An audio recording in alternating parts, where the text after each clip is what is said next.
जय श्री राधे कृष्णा। हमारे YouTube channel में आप सभी का स्वागत है।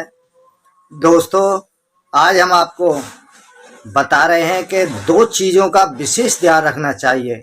यदि आप पुत्र संतान की प्राप्ति चाहते हैं तो दो चीज़ों का विशेष ध्यान रखिए जिससे कि आपको पुत्र संतान की प्राप्ति हो। और हम आपको एक बात बताते हैं कि पुत्र संतान और पुत्री संतान में कोई भी भेदभाव नहीं होता है, परंतु इसमें जब घर में दीपक होगा तो उसकी रोशनी सभी जगह फैलेगी। तो इसलिए पुत्र संतान की प्राप्ति आवश्यक भी होती है। जो ऋण होता है, पितृ ऋण और मातृ ऋण, इस तरह से जो ऋण होते हैं वह वंश को बढ़ाने के लिए पुत्र की उत्पत्ति अति आवश्यक होती है। उसी के पुत्र पैदा उत्पन्न होने से पितृ ऋण से व्यक्ति मुक्त होता है। जिसके पुत्र नहीं होता है उनके ऊपर पितृ ऋण रहता है। तो इसलिए पुत्र की प्राप्ति होना अति आवश्यक है। वैसे पुत्र और पुत्री में कोई भी भेदभाव नहीं है। यदि आप पुत्र चाहते हैं तो आपको हमारी इन दो बातों का विशेष ध्यान रखना चाहिए। वह कौन कौन सी बातें हैं वह हम आपको आगे बताएंगे। बहुत से लोग शुक्ल पक्ष और कृष्ण पक्ष का विचार करते हैं। ऐसा नहीं है कि दोनों पक्षों में एक में पुत्र हो और एक में पुत्री हो। दोनों पक्षों में ही पुत्र संतान की प्राप्ति होती है और दोनों ही पक्षों में पुत्री की प्राप्ति होती है। परंतु हम यहाँ पर आपको विशेष चीज बता रहे हैं जिसको यदि आप फॉलो करते हैं, यदि आप इन चीज को मानते हैं तो अवश्य ही आपको पुत्र संतान की प्राप्ति होगी।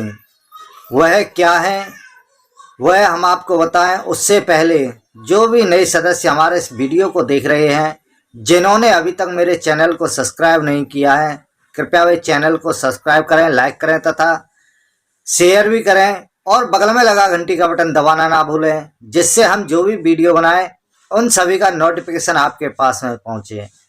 तो दोस्तों, सबसे पहले आपको हमारी इस बात का ध्यान रखना है कि जिस दिन आपका मासिक धर्म आए उसी दिन से आप गिनती करें और सम दिन में पुत्र संतान की प्राप्ति होगी।